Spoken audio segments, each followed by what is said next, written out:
Welcome to this video. In this series of Getting Started videos, we first start by looking at how to create and simulate a block diagram in TwinSimulate.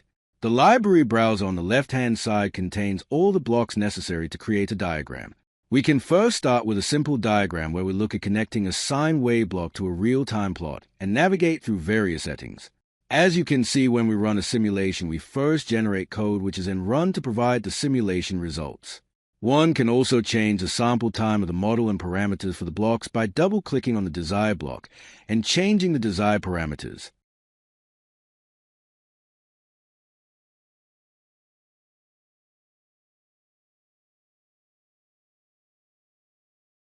We can observe the results.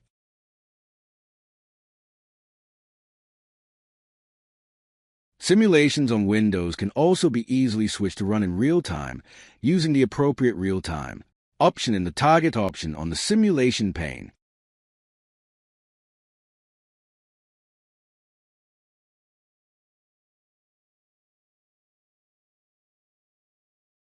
We can see that the simulation now honors real-time or wall clock time.